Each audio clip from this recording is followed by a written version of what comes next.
Japan वो मुल्क जो अपनी टेक्नोलॉजी, सफाई, वक्त की पाबंदी और आला मेयार के लिए दुनिया भर में जाना जाता है।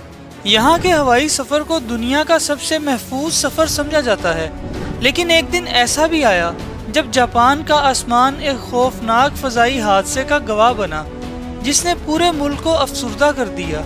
ऐसा हादसा जिसमें सिर्फ एक जहाज़ नहीं गिरा, बल्कि सैकड़ों ख़ानदानों के ख्वाब, खुशियाँ और ज़िंदगियाँ भी ख़त्म हो गईं। ये कहानी है जापान एयरलाइन की परवाज़ नंबर 123 की, जो अपनी मंजिल की तरफ रवाना तो हुई मगर आसमान ही में रह गई। ये हादसा आज भी दुनिया के सबसे अलमनाक फ़ज़ाई सानेहात में शुमार होता है। आइए जानते हैं कि वो लम्हे कैसे थे जब 524 लोग ज़िंदगी और मौत के दरमियान फंसे हुए थे और दुनिया बस तमाशाई बनी देख रही थी।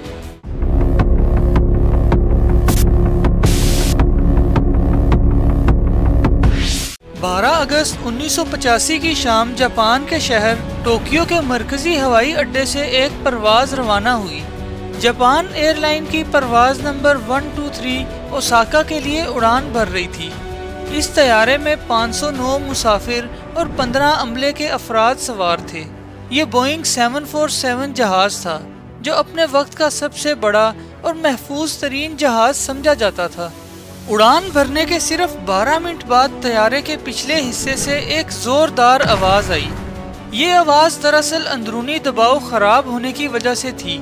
इसी प्रेशर के बाइस जहाज़ की दुम मुकम्मल तौर पर अलग हो गई और पायलट के पास जहाज़ को कंट्रोल करने की सलाहियत तकरीबन ख़त्म हो गई।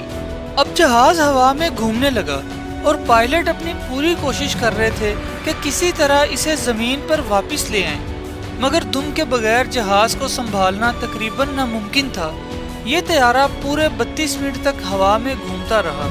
इसी दौरान जहाज़ के अंदर खौफनाक खामोशी छाई हुई थी।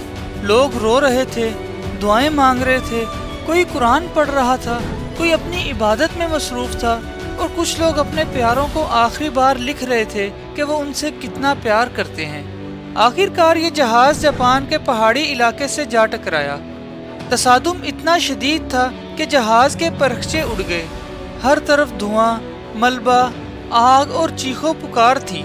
रेस्क्यू टीमें हादसे की जगह तक पहुंचने में कई घंटे तख़ीर का शिकार हुई और बदकिस्मती से इस तख़ीर की वजह से कुछ ऐसी जानें भी ना बच सकी जो शायद बर वक्त मदद मिलने पर बच सकती थी।